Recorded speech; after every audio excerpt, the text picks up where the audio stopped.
ಅವ್ರ ಬಗ್ಗೆ 1000 ಮಾತಾಡ್ಲಿ, ಅದು ಗಟ್ಟಿ ಪಿಂಡ. ಯಾರಿಗೂ ಜಗ್ಗೋದು ಇಲ್ಲ, ಬಗ್ಗೋದು ಇಲ್ಲ ನಮ್ಮ ನಿಖಿಲಣ್ಣ. ಇಂಥ ಕಾಂಗ್ರೆಸ್ನ ಮುಖಂಡರುಗಳು ಎಷ್ಟು ಜನ ಬೇಕಾದ್ರೆ ಮಾತನಾಡ್ಲಿ, ಅದು ದೇವೇಗೌಡರು ಮನೆಯ ಪಿಂಡ. ಇವತ್ತು ಈ ರಾಜ್ಯದಲ್ಲಿ ನಾನು ಆಗ್ಲೇ ಹೇಳಿದೆ, ಪ್ರಶ್ನಾತೀತ ನಾಯಕರು ನಮ್ಮ ನಿಖಿಲಣ್ಣ ಅಂತ. ಅಲ್ಲಿ ಯಾರಪ್ಪ ನಮ್ಮ ಹುಡುಗರು ಕೂಗ್ತಿದ್ರು, ಮುಂದಿನ ಮುಖ್ಯಮಂತ್ರಿ ನಿಖಿಲಣ್ಣ ಅವ್ರಿಗೆ ಅಂತ. ಬೇಡಪ್ಪ, ಕುಮಾರಣ್ಣಂಗೆ ಕೂಗು ಅಂತ. ಪ್ರಶ್ನಾತೀತ ನಾಯಕರು, ಭವಿಷ್ಯದ ನಾಯಕರು ಅಂದ್ರೆ ಏನು? ಮುಂದೆ ಈ ರಾಜ್ಯವನ್ನ ಆಳ್ತಾರೆ, ಆಳ ಶಕ್ತಿ ತುಂಬುವಂತ ಕೆಲಸ ನೀವು ಮಾಡಬೇಕು. ಈ ರಾಜ್ಯದಲ್ಲಿ ಇವ್ರೇನು ಅನ್ಕೊಂಡ್ಬಿಟ್ಟಿರ್ಬೇಕು, ಮುಗ್ದೇ ಹೋಯ್ತು. ನಾವು ಗೆಲ್ಸಿರತಕ್ಕಂಥ ಗ್ರಾಮ ಪಂಚಾಯತಿ ಮೆಂಬರ್ನ, ನಾವು ಗೆಲ್ಸಿರ್ತಕ್ಕಂಥ ಪುರಸಭೆ ಮೆಂಬರ್ನ, ನಾವು ಗೆಲ್ಸಿರ್ತಕ್ಕಂಥ ಡೈರಿ ಮೆಂಬರ್ಗಳನ್ನ ರಾತ್ರೋರಾತ್ರಿ ಹಣದ ಆಮಿಷ ಕೊಟ್ಟು ಖರೀದಿ ಮಾಡ್ತಿರಲ್ರಿ. ನಾಚಿಕೆ ಆಗಲ್ವಾ ನಿಮ್ಗೆ? ನಿಮ್ಮ ಹತ್ರ ಹಣ ಇದೆ ಅಂತ ಯಾರಿಗೋ ಹುಟ್ಟಿರೋ ಮಕ್ಕಳಿಗೆ ಎತ್ತಿ ಮುದ್ದಾಡಿ ಹೆಸರಿಡ್ತೀವಿ ಅಂತ ಬರ್ತಿರಲ್ಲ ಆಗಲಲ್ಲಿ ನೀವು. ನಿಮಗೆ ಏನಂತ ಕರಿಬೇಕ್ರಿ? ದಯಮಾಡಿ ನಮ್ಮ ಕಾರ್ಯಕರ್ತರು ಅರ್ಥ ಮಾಡ್ಕೊಳ್ಳಿ. ಎಲ್ಲೋ ಒಂದ್ ಕಡೆ ನಮ್ಮ ಲೀಡರ್ಗಳು ಕೈ ಚೆಲ್ಲಿರ್ಬೋದು, ಏನೋ ಬೇಸರದಲ್ಲಿ ಕೈ ಚೆಲ್ಲಿರ್ಬೋದು. ಆಡಳಿತ ಮಾಡುವಂತ ಸಂದರ್ಭದಲ್ಲಿ ನಂದಿರ್ಲಿ, ಸೀನಣ್ಣಂದಿರ್ಲಿ ಹಲವಾರು ತಪ್ಪುಗಳು ನಡೆದೋಗಿಬಿಟ್ಟಿರ್ತಾವೆ. ಯಾವನ್ನು ಕೂಡ ಹೊಟ್ಟೆಲ್ ಮಡ್ಕೋಬೇಡಿ. ಇವತ್ತು ನಾವು ಅನುಭವಿಸ್ತಾ ಇದ್ದೀವಲ್ಲ, ಒಬ್ಬ ಸಣ್ಣ ಕಾರ್ಯಕರ್ತ, ಕಟ್ಟ ಕಡೆಯ ಕಾರ್ಯಕರ್ತರ ಅನುಭವಿಸ್ತಾವನಲ್ಲ, ಅವನ ನೋವನ್ನ ನಮ್ಮ ವೇದಿಕೆಯಲ್ಲಿರ್ತಕ್ಕಂಥ ನಮ್ಮ ಲೀಡರ್ಗಳು ನೋಡಿದಾಗ ನಿಮ್ಗೆ ಕರುಳು ಕಿತ್ತು ಬರ್ತದೆ. ಇಲ್ಲ ಎಲ್ಲೋ ತಪ್ಪು ಮಾಡ್ಕೊಂಡ್ವಿ, ನಮ್ಮನೆ ಎಂತನೋ ಒಬ್ಬ MLA ಇದ್ರೆ ನಮ್ಮ ಕಾರ್ಯಕರ್ತರಿಗೆ ಇಷ್ಟೆಲ್ಲ ನೋವಾಗ್ಲಿಕ್ಕೆ ಸಾಧ್ಯ ಆಗ್ತಿದ ಅಂತೇಳಿ ಇವತ್ತು ನೀವು ಹಲವಾರು ಬಾರಿ ಯೋಚನೆ ಮಾಡಿದಿರಿ. ಇದು ಆಗ್ಬೇಕಾಗಿರ್ತಕ್ಕಂಥದ್ದು. ಇವತ್ತು ಎಷ್ಟೇ ಕೇಸ್ ಹಾಕ್ಲಿ, ಎಷ್ಟೇ FIR-ಗಳಾಕ್ಲಿ, ಎಷ್ಟೇ ತೊಂದರೆ ಕೊಡ್ಲಿ, ನಾವ್ಯಾರು ಎದುರೋದ್ ಬೇಡ. ನಮಗೂ ಸರ್ಕಾರ ಬರ್ತದೆ, ನಾವು ಆಡಳಿತ ಚುಕ್ಕಾಣಿ ಹಿಡದೇ ತೀರ್ತೇವೆ.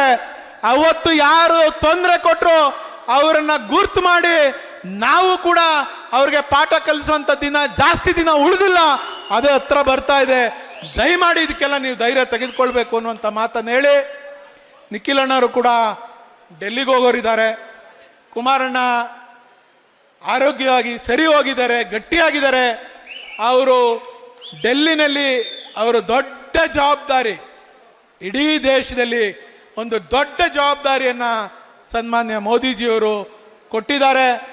ಅವರ ಜವಾಬ್ದಾರಿಯನ್ನು ನಿಭಾಯಿಸುವಂತ ಸವಾಲು ಒಂದ್ ಕಡೆ, ಇವತ್ತು ಪಕ್ಷವನ್ನ ಸಂಘಟನೆ ಮಾಡುವಂತ ಸವಾಲು ಒಂದ್ ಕಡೆ. ನಾವೆಲ್ಲರೂ ಯಾವುದೇ ಸಣ್ಣ ಪುಟ್ಟ ವಿಚಾರ ಇದ್ರೂ ಇಲ್ಲ ಕುಮಾರಣ್ಣನೇ ಬರಬೇಕು, ನಿಖಿಲಣ್ಣನೇ ಬರಬೇಕು, ದೊಡ್ಡವರೇ ಬರಬೇಕು ಅನ್ನೋದನ್ನ ಬಿಟ್ಟು ನಾವೆಲ್ಲ ಒಂದಾಗಿ ನಾವೇ ಕುಮಾರಣ್ಣ, ನಾವೇ ನಿಖಿಲಣ್ಣ, ನಾವೇ ದೇವೇಗೌಡ ಅಪ್ಪಾಜಿ ಅಂತ ತಿಳ್ಕೊಂಡು ಪ್ರತಿಯೊಬ್ಬ ಕಾರ್ಯಕರ್ತರು ಕೂಡ ನಾವು ಕಾಲ್ಗೆ ಗೆಜ್ಜೆ ಕಟ್ಕೊಂಡ್ರೆ ಇದೇನು ದೊಡ್ಡ ವಿಚಾರ ಆಗೋದಿಲ್ಲ. ಸದಸ್ಯತ್ವ ಕೂಡ ನನಗೂ ತಾಕೀತ್ ಮಾಡಿದ್ದಾರೆ. ಹೈಯೆಸ್ಟ್ ಮೆಂಬರ್ಶಿಪ್ ಅನ್ನ ಮಾಡಿಸ್ಲೇಬೇಕು ಅಂತೇಳಿ ನೀವೆಲ್ಲ ಹೊರಡಿ, ಪ್ರತಿಯೊಂದು ಬೂತಲ್ಲೂ ನೀವು ಒಟ್ಟು ಅತಿ ಹೆಚ್ಚು ಸದಸ್ಯತ್ವ ನೋಂದಣಿಯನ್ನ ಮಾಡೇ ತೀರ್ಬೇಕಾದಂತ ಜವಾಬ್ದಾರಿ ನಮ್ಮೆಲ್ರಿಗೂ ಇದೆ. ಅದನ್ನು ಕೂಡ ನೀವು ಮಾಡಬೇಕು ಅನ್ನುವಂಥ ಮಾತನ್ನು ಹೇಳಿ, ಕೊನೆಯದಾಗಿ ಮೋದಿಜಿಯವರು ಅಂದಾಗ ಒಂದು ಜ್ಞಾಪಕ ಬಂತು.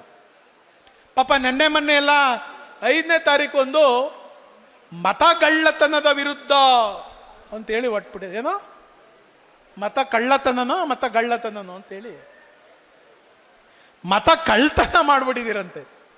ನಾಚಿಕೆ ಆಗಲ್ವೇನ್ರಿ ಕಾಂಗ್ರೆಸ್ನವ್ರಿಗೆ? ಆ ರಾಹುಲ್ ಗಾಂಧಿಗೂ ಏನು ಕೆಲಸ ಇಲ್ಲ. ಆ ಯಪ್ಪನ್ಗೆ ಏನಾನ ಕೆಲಸ ಇದ್ರೆ ಮಾಡಬೇಕಾಗಿತ್ತು. ಮೊದಲನೇ ಬಾರಿ ಮೋದಿಯವ್ರ ಗೌರ್ಮೆಂಟ್ ಬಂದಾಗ ಏನ್ ಹೇಳಿದ್ರು? ಓ, ಇದು ಧರ್ಮದ ಹೆಸರಿನಲ್ಲಿ ಇವರು ಮತ ಪಡೆದ್ಬಿಟ್ಟಿದ್ದಾರೆ, ಧರ್ಮಗಳ ನಡುವೆ ಕಂದಕ ಶುರುವಾಗಿದೆ, ಇದು ಅಪಾಯ ಅಪಾಯ ಅಂತೇಳಿ ದೇಶದ ಉದ್ದಗ್ಲಕ್ಕೂ ಸಾರ್ಕೊಂಡು ಹೋದ್ರು.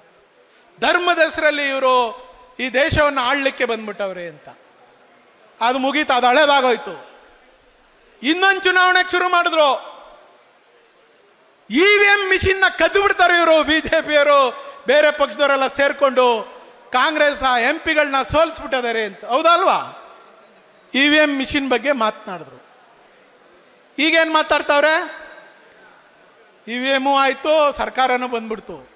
ಈ ಸರ್ಕಾರಕ್ಕೆ ಏನ್ ಹೇಳ್ತಾವ್ರೆ ಅಂದ್ರೆ, ಒಂದೊಂದು ಪಾರ್ಲಿಮೆಂಟ್ ಅಲ್ಲಿ 30,000, 40,000, 50,000, ಒಂದೊಂದು ವಿಧಾನಸಭಾ ಕ್ಷೇತ್ರದಲ್ಲಿ 30,000, 40,000 ತಗೊಂಡು 2 ಲಕ್ಷ 2.5 ಲಕ್ಷದಲ್ಲಿ ಇವ್ರು ಗೆದ್ದುಬಿಟ್ಟವ್ರೆ ಅಂದ್ರೆ ಮತಗಳ್ಳತನ ಆಗ್ಬಿಟ್ಟಿದಾವೆ ಅಂತ. ನಾಚಿಕೆ ಆಗಲ್ವ ಸ್ವಾಮಿ?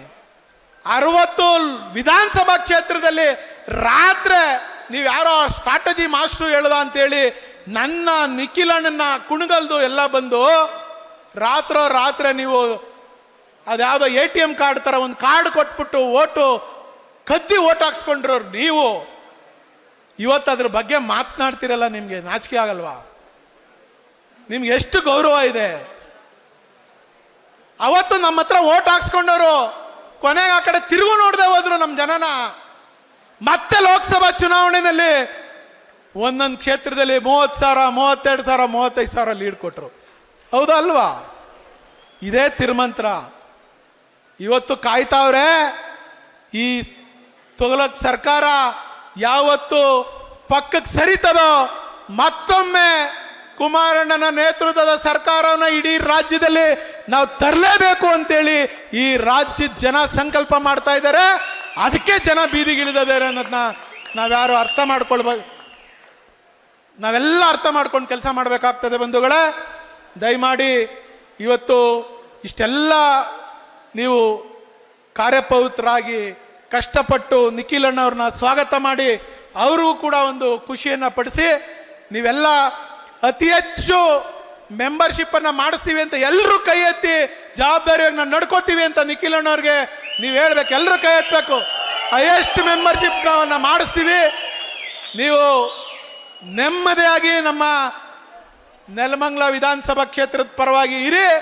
ಮತ್ತೊಮ್ಮೆ ನಾವು ಡಾಕ್ಟರ್ ಶ್ರೀನಿವಾಸ ಮೂರ್ತಿ ಅವ್ರನ್ನ ಗೆಲ್ಸ್ಕೊಡ್ತೀವಿ ಅನ್ನುವಂಥ ಮಾತನ್ನ ತಾವೆಲ್ಲ ಹೇಳ್ತಾ ತಮಗೆಲ್ಲ ವಂದಿಸಿ ನನಗೆ ಈ ಮಾತನಾಡಕ್ಕೆ ಅವಕಾಶ ಮಾಡಿಕೊಟ್ಟಂತ ಎಲ್ರಿಗೂ ವೇದಿಕೆಯಲ್ಲಿರ್ತಕ್ಕಂಥ ಎಲ್ಲ ನಾಯಕರುಗಳಿಗೆ ವಂದಿಸಿ ನಾನು ಮಾತಿಗೆ ವಿರಾಮ ಕೊಡ್ತೀನಿ. ಎಲ್ರಿಗೂ ನಮಸ್ಕಾರ. ಸ್ವಾದಿಷ್ಟತೆಯ ಸ್ವಾದ, ತಾಜಾತನದ ಆಹ್ಲಾದ, ಉತ್ತಮ ಆರೋಗ್ಯ ಮತ್ತು ಹೆಚ್ಚಿನ ರೋಗ ನಿರೋಧಕ ಶಕ್ತಿಯ ವೃದ್ಧಿಗೆ ಈಗ ನಿಮಗೆ ಸಿಗುತ್ತಿದೆ ಉತ್ತಮ ಗುಣಮಟ್ಟದ ಪೌಷ್ಟಿಕಾಂಶ Shri Vaidik millet health mix. ಇದು ಸಿರಿಧಾನ್ಯಗಳ ಸಂಪತ್ತು.